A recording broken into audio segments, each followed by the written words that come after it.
country that we are in, and that is the ecosystem where we work. So I just look at this. When you see that, it tells you clearly how AI is disrupting the trust that we have in our media ecosystem. Ruben Abati is a known face, so the believability is high. And once people get scammed, what happens? This is legacy media. I had a first hand of this when I went for a training last year, 2024, in the US. I was trained on deepfake AI. AI is good. There's nothing wrong with AI. It's what you deploy it to do that is the issue. And so we live in an ecosystem. When somebody has seen this and somebody say, I saw it on Arise, it was Ruben Abati. I heard Jimobia speak, and you see all the endorsements that went with it. So, how do you expect people to believe in our system when we have stories like this? And we still live in an economy where you have a lot of people on band. So a key question here is, what is our responsibility as, let me say, I think I have to close the,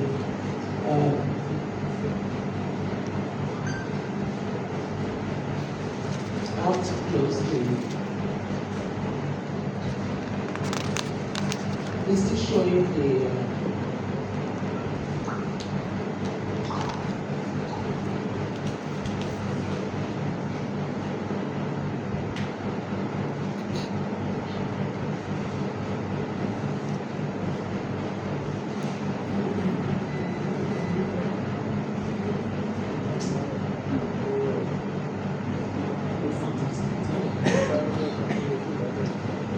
so this is where we are. So our economy is actually operating under a very unique structural dynamics. We can't deny the fact that you have AI, you have breaking news everywhere, you read breaking news. Even the one that happened yesterday or 3 weeks ago, if they post it, they say breaking news. I read a story about 3 or 4 days ago. As I came in here, another platform brought it as breaking news. And so we have a lot of issues in our country. And so this is not the first time that you've seen deepfakes like this. So people are being scammed. You know, the question I used to ask myself, if things work like this, I don't have any business calling midnight oil that I'm a professor in class. I just put 300,000 in a week. I get 2 million. So in a month, 8 million. We don't need to work again. So this is our reality. And so because people are falling victim, you have a lot of skepticism in the system. And so it's an era where you have AI driving conversations, using algorithms to even project this thing and amplify them. And you know, algorithm, their business, particularly amplification, is just to boost, you know, and to push for engagement. So it's very important that as professionals, we really continue to have conversations around how we build trust and how we build credibility. And so if we're dealing with that, it's also very important that we do a reality check, which we have just done. So with this type of thing, you have seen this as income generating for people. And when people now know that they have been scammed, there's panic. So if you see as a professional, if you see a breaking story on an app and a legacy media, which one will you trust mostly? Just by a show of hands. On an app, that comes from an app, or a legacy media, which will you trust first? Legacy. And that's why we are the custodians of trust and continue to rebuild trust. So we need to, because our platforms help actually to reduce all the skepticism that people have. So I've talked about this. Contextual integrity is very important, and it's one of the terminologies we'll be using.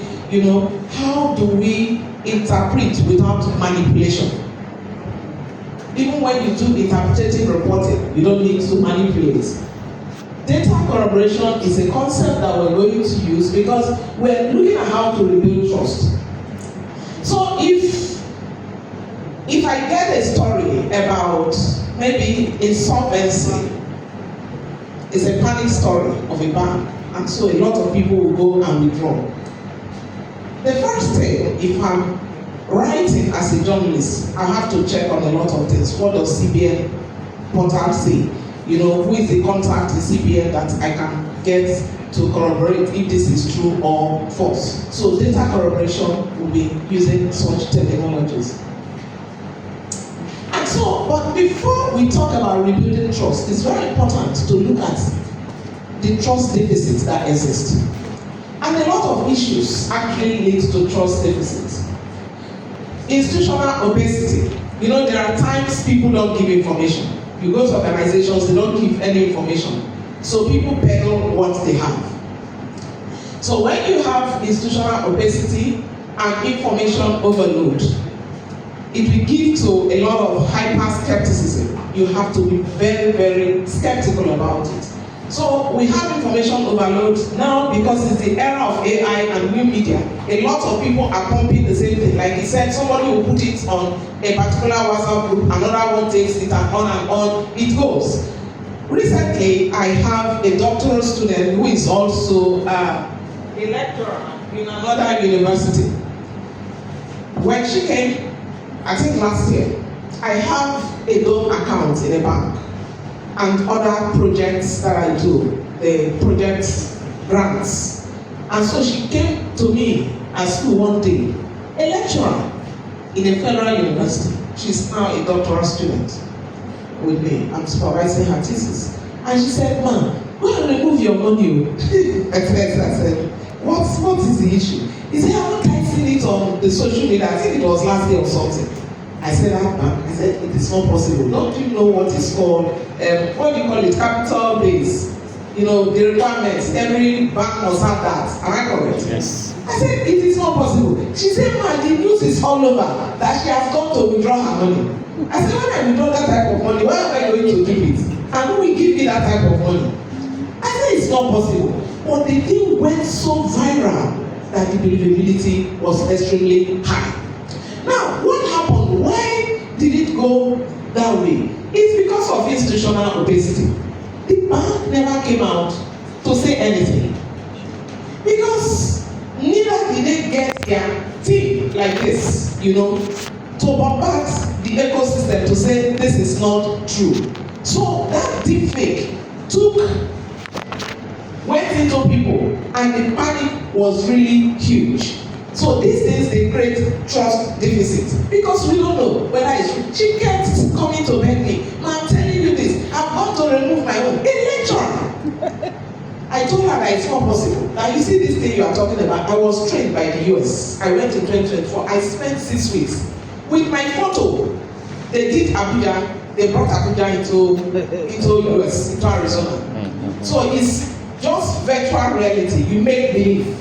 And they got a voice with my photo that is very strong like my voice. An African voice, Nigerian accent. That was the voiceover. So it was very strong. So I knew that trust deficit has entered her. She could not stand it again. So there is skepticism. She said, "It's better now for us to remove the money first. If everything is okay." I said, "Don't waste your time. I know what is happening." So this is the anatomy. And so these are the drivers. As he said, WhatsApp.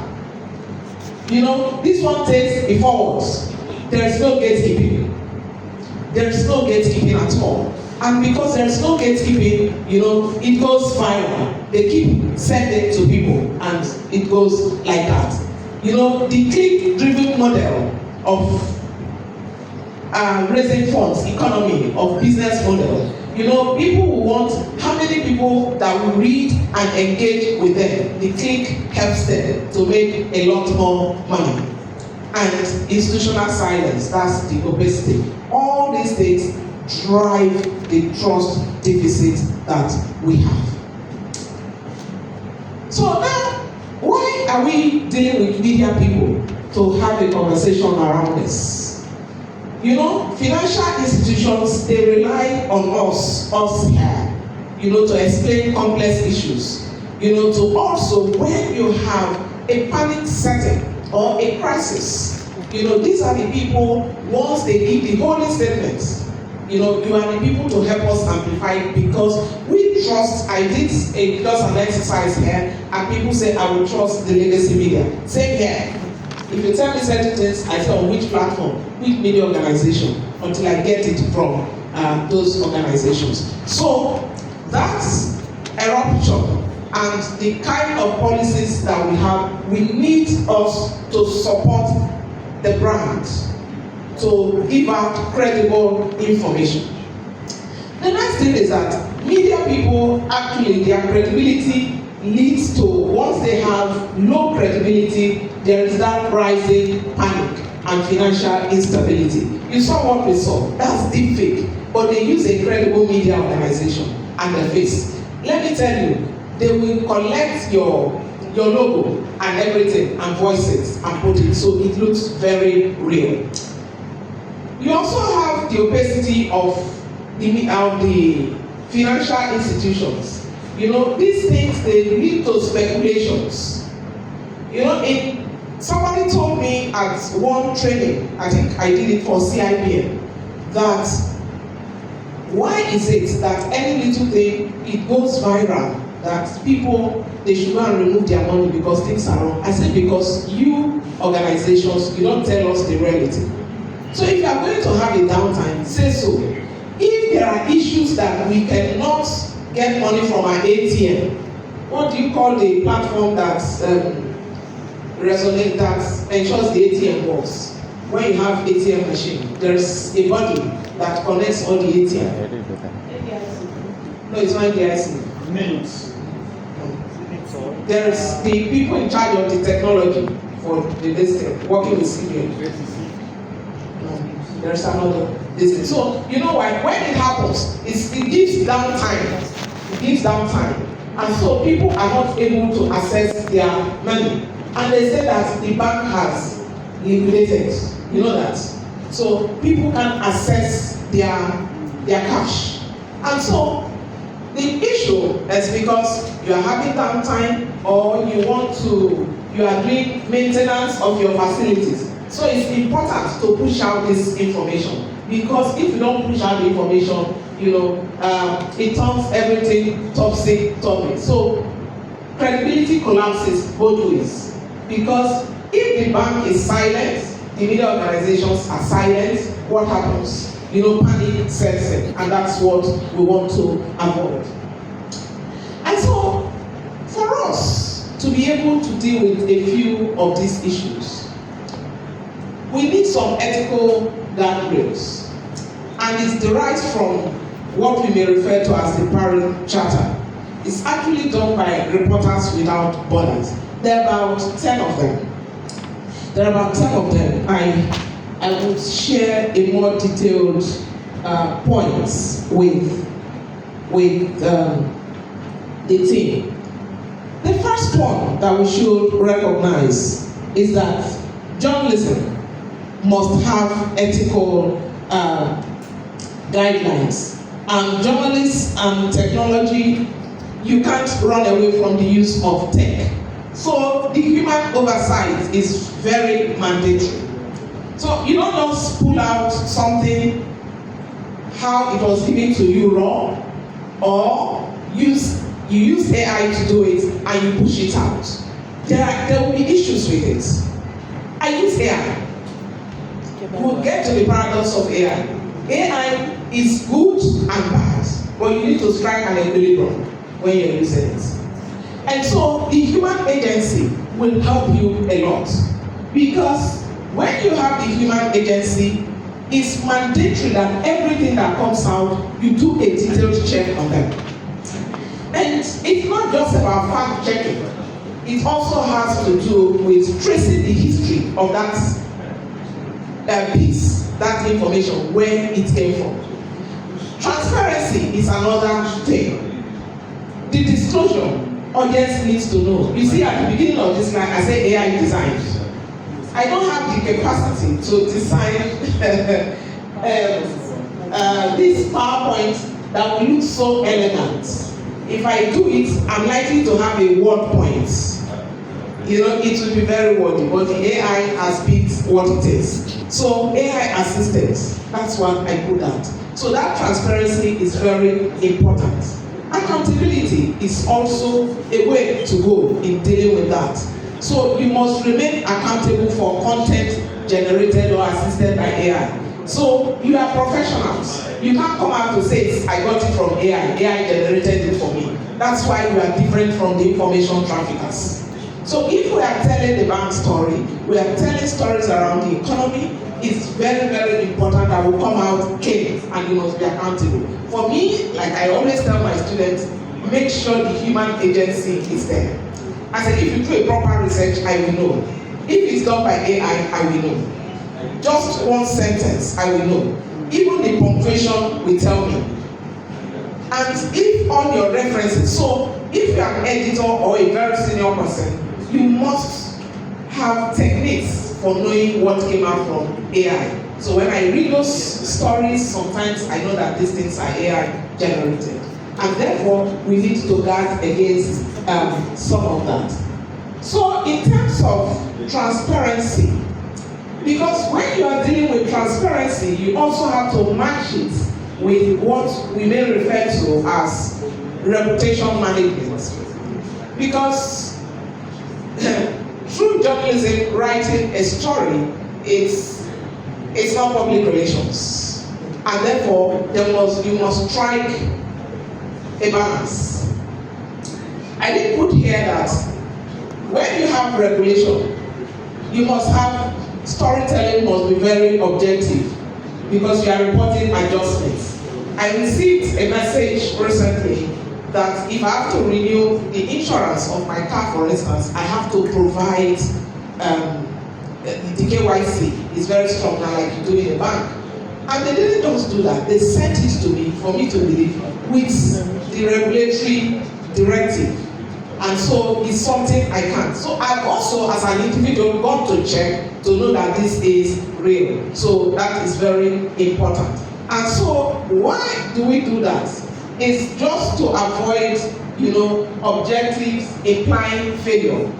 Because when you say that the CBN has requested an organization to do X, Y, Z, if you don't give that kind of objective reporting as an adjustment, is a policy change, is a policy issue, panic is going to come. Now,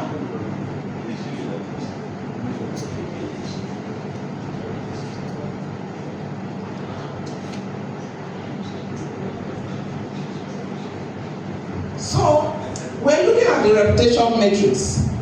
So when you look at that, the whole essence is for you to have a very objective reporting to talk about adjustment. So what do you do as an individual? You avoid adjectives implying failure. There's crisis in the banking sector. CBN has turned all the banks into this. You are the one causing panic, not someone else. And one of the things I learned as a young writer, as a young academic, is to avoid descriptive words. Just say it the way it is. When you use adverbs or adjectives, if it's crisis, instead of saying CBN has given a directive that henceforth banks should do this, you begin to interpret to say that it's throwing us into crisis. You are the one causing the panic, not the other person. As a young writer, as a scholar, I don't know how many people who have encountered Adidiuyo before. Adidiuyo, you have encountered Adidiuyo. Yes. So he used to teach writing for mass media. Then I later came and took over from him. But in the course of my career journey, a great teacher. So if people chase him away from Nigeria, thank God some of us are still here. So I wrote a document, a very lengthy document. I sent it to the assessors to review the paper. And they returned it to me. Remember, I'm a lecturer too. They returned it to me. And they asked me to reduce the number of words. So I tried. I worked very hard. AI hasn't come then, maybe I should have deployed AI. So I worked very hard to reduce it. But I couldn't. I said I was going to take it to the master. So I took it to Adidu. Adidu just opened the first and second pages. He said, go and remove all the adjectives and adverbs. And the thing entered the exact words. And the meaning was still very strong. So the other ones were mere descriptive words that would send a very wrong signal. So we need to avoid that. Now, when you are reporting the financial health, so a responsible storytelling approach, we talk about immediate disclosure, not the root causes.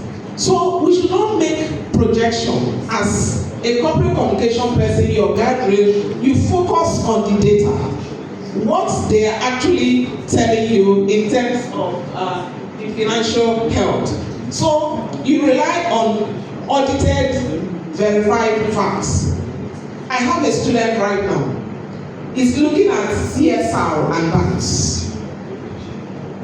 She's gone round and the opacity very strong. She could not make any headway. So she came to my office and she was crying. And I asked her, what's the title of your work? She talked about CSR and that. I said, okay. I said, this is very simple. Check the websites of the organizations and go and download all the annual report and accounts. And she got the facts there. So when you are dealing with the health of an institution, rely on audited, verified data. I said that one, I don't know if it still happens. In the banks, you go and do a presentation to Nigerian Stock Exchange. Is that not? Yes. Or you are doing facts behind the figures. You must state all your CSR and everything there. I said this one, we are taking the authentic data. So later you will now go and talk to CSR experts. That will help you. But you are giving them the opportunity to say their own and how they are helping the country with their work, but they are able. So when you are dealing with the financial health, storytelling should talk about shifts and leadership information of the organization and rely on audited, verified data. If you don't use verified data, you are likely to do storytelling that will not be trusted. So anything anybody brings to me, if you bring anything to me, the first thing I'll ask you, what is the source of what you are saying? Now, crisis management is another aspect of transparency.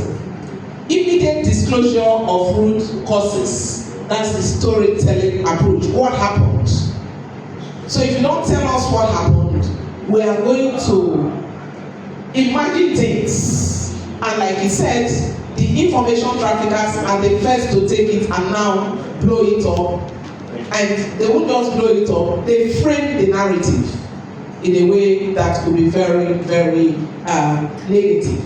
So for the bank team, they should focus on data protection protocol. Most times when you have crisis, I tell them, tell the story from what you are doing to mitigate it. In 48 hours, all the systems will work, all the ATMs. It's just a maintenance. Then I also told them that first thing you do is to push out information. And I'm sure many of the banks are doing it now. What we need to do more is to verify from them and amplify it. There will be system maintenance this weekend. From so time midnight to this is going to be this. And most times of recent, what I have seen is that even the period that they give,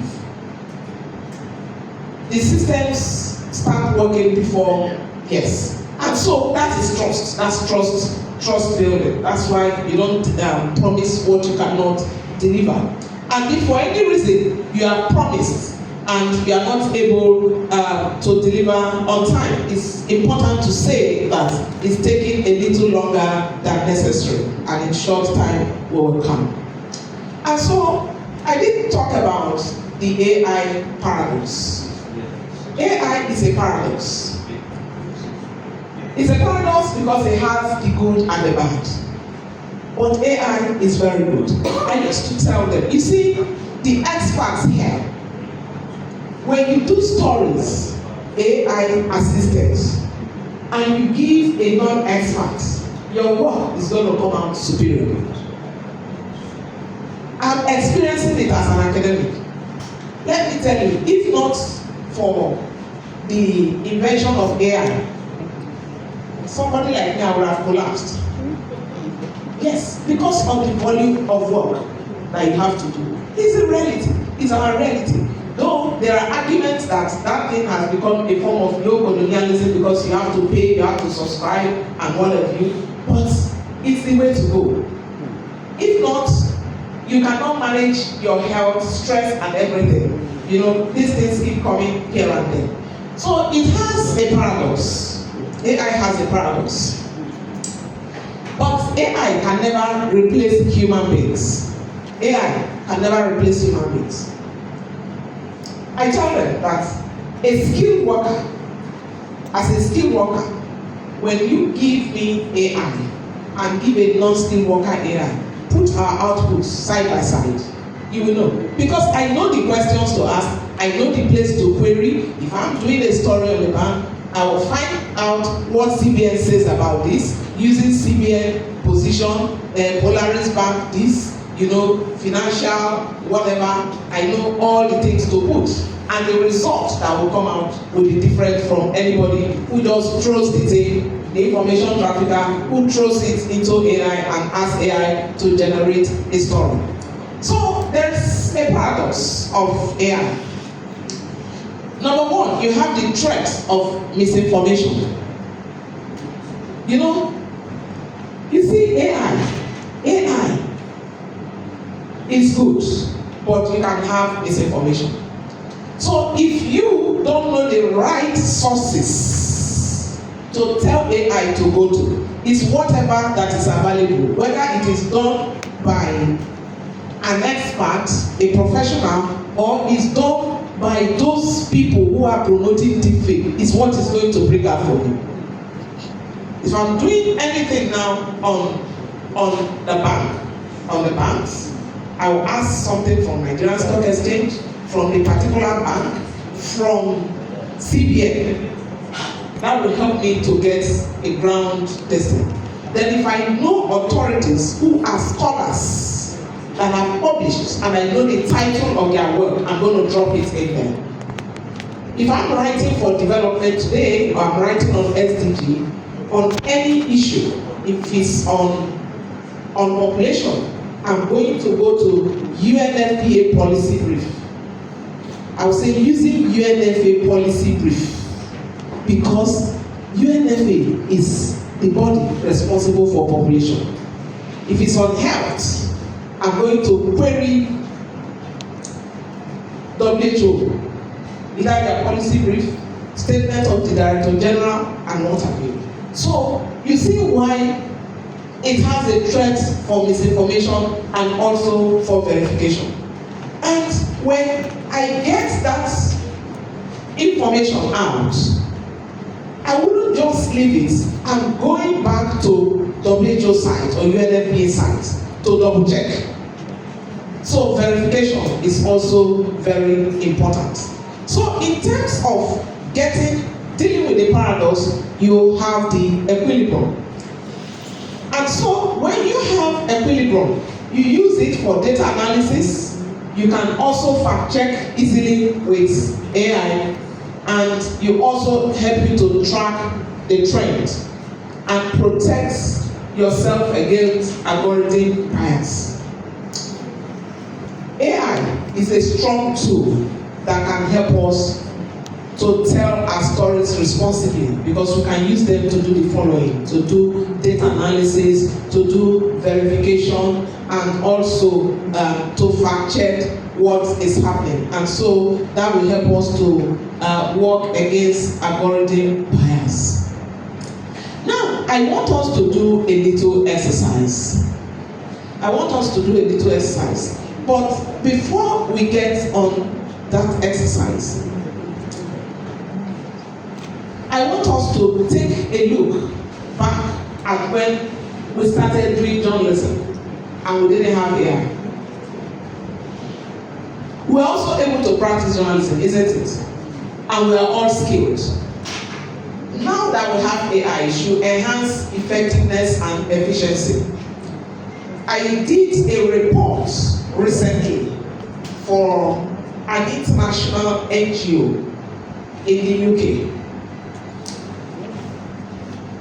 I conducted real life, I did a real life, how do you call it? Focus group conversation with journalists in Nigeria and journalists in Ghana. But I had to go and do a background check on that NGO. Their funding came from UNESCO. So when I was querying AI on a template for data analysis, I asked AI to produce a template that is acceptable by UNESCO. You know, it's not AI that is writing it, but to give me a template to do that report that is acceptable by UNESCO. It brought out a template. I sent the report. They said that it was almost a blemish-free report, and that Avon State told me that I've also aligned it with UNESCO because I knew that their project was funded by UNESCO.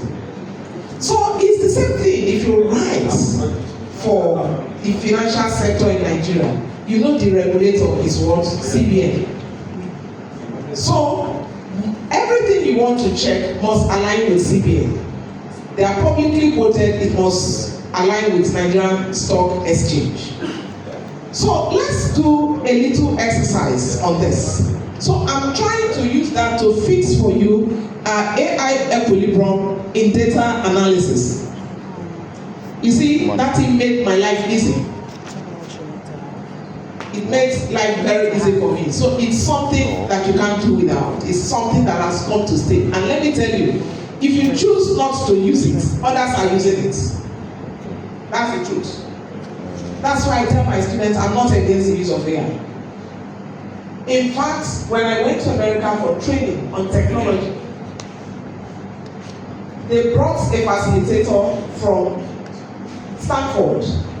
Okay, but they said he cannot do without that. Every month he commits is $25 to it. I can't do without it.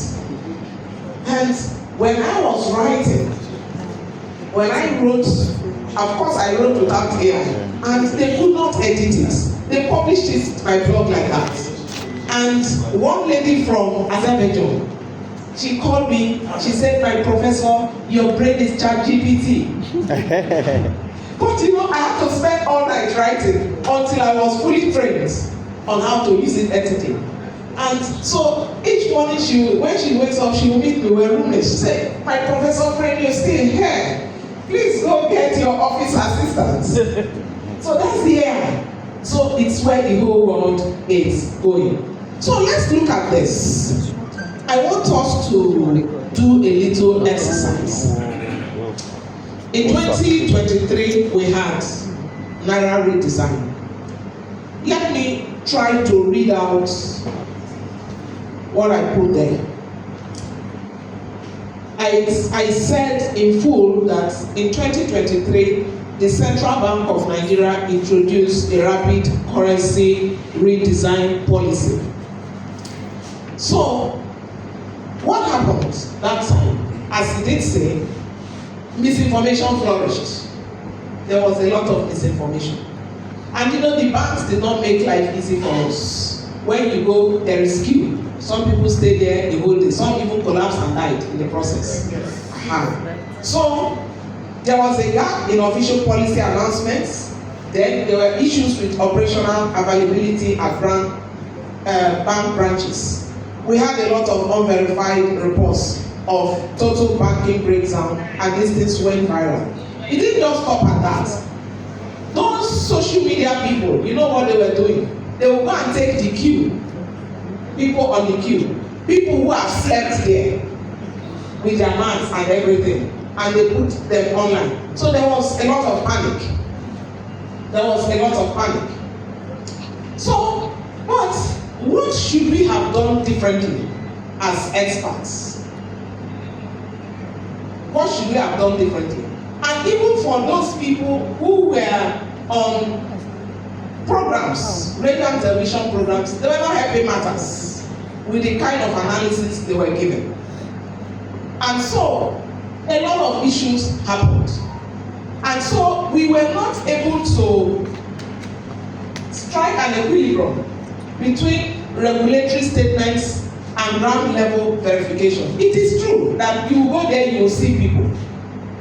But once there's a currency exchange, getting the new currency, it's not always as easy. It takes a while. And you have to continue with saying you can't take more than 5,000, you can't take more than 10,000, so that the thing will go round. And now that we're even using online, all the apps, transfer and what have you, and the POS items, those things should actually reduce the panic. But we're not having enough reportage, enough sensitization on other alternatives. And so every story we got was that there were stories that were bashing the banking sector. But I can't imagine, for me as an individual, I can't imagine living a life without the banks. I was born into the banking era. So it's just like our children now are born into the era of technology and AI. I was born into the banking era. I don't know how to move, I don't know how to carry cash. So if I'm not holding ATM, I have the app. Either of them will work, two of them will not fail at a time. So the lesson there was that the information traffickers took over our jobs. And people, at most times, at that time, they tend to believe them more than they believe us. So we're not able to break down the reality of the regulators and the experiences of the commercial banks that were giving us where we get our money. So the very strong lesson I did when I was looking at that was to say traditional media relied purely on official press release. It's what the bank told us, and we didn't go out there. So the information traffickers or the bloggers, but not the professional bloggers. The information traffickers are him. Those people who just push anything out, make it more compelling, use terrible photographs. They went out, and so we lost citizens' trust because we were just telling the people what the banks told us to tell them. We didn't even visit the branches largely, to say this was what we saw on ground. Actually there are queues there, but the banks are doing XYZ to remove that. So you just tell them all the promises, and the other one is showing them the reality of what they are saying. So you will lose the trust of the people to tell authentic story. Case study number 2. Case study number 2. So you had a technical glitch, and people sent out rumors of cyber attack. That was what that lady came to tell me. That they've attacked the bank. It's a very credible bank. So when she told me that they've attacked the bank, I did not believe her. She was very insistent. And it's just a digital downtime. We've had it, it's a tier 2 bank.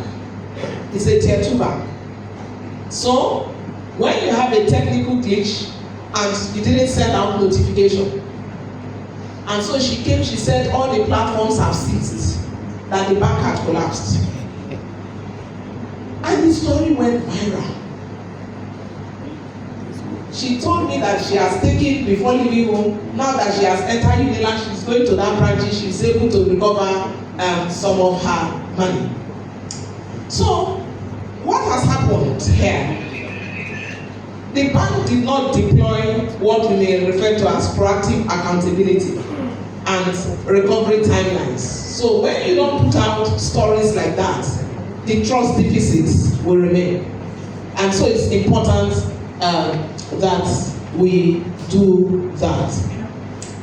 And therefore, at all times, financial institutions and financial journalists must always contact the organizations to get the real facts, and also visit to see the pulse of the people, to see those things that are happening, on ground in the branches. If you rely so much on just the press releases, the non-legacy media outfits, the non-professional media outfits, we go there and take what they see, so you are not able to match your delivery with what the audience is expecting, so that they can see both sides of the story. But the superior angle or the lead will be what the organization is doing and what you got from there. So that way you can maintain trust and credibility, and so the deficit will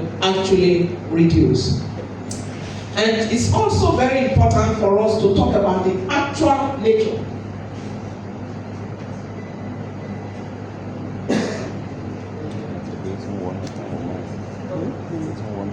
Okay, so it's very important that we deploy proactive accountability and clear recovery timelines. We're looking at how to rebuild trust. So if there are issues, once they had downtime in organizations and we are not proactive, then rumors will spread and trust deficit will emanate. Okay, I just want to do a quick recap. So if we look at convergence, the credibility simulation, how we rebuild them in real time. First, artificial intelligence is a major force, and it also multiplies misinformation that leads to deficit. We must know that it's a multiplier within the environment, AI, because anybody can do anything. But what separates us from others? They are very simple. We must strengthen our credibility at all times and also do contextual framing and reporting. Transparency is very important. AI will help us, and for AI to be able to help us in terms of rebuilding credibility, we must always remember the AI equilibrium. It is a threat. And therefore, not just being a threat, it also helps you for verification, for telling authentic stories. Therefore, at every point in time, we must do what we know as information verification. Verification, not just fact-checking, checking the history of where it's coming from. And also the human agency. The human agency must be 100%. You can't just pull out anything from AI and push it, because the reality is that AI can read like data sets at a time, both the credible one and the non-credible one, and they will bring out everything and give to you. So if we must rebuild trust, the human agency must be 100%, and we must apply the AI equilibrium. Thank you very much.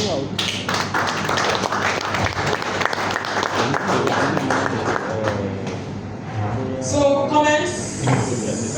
Yes, sir.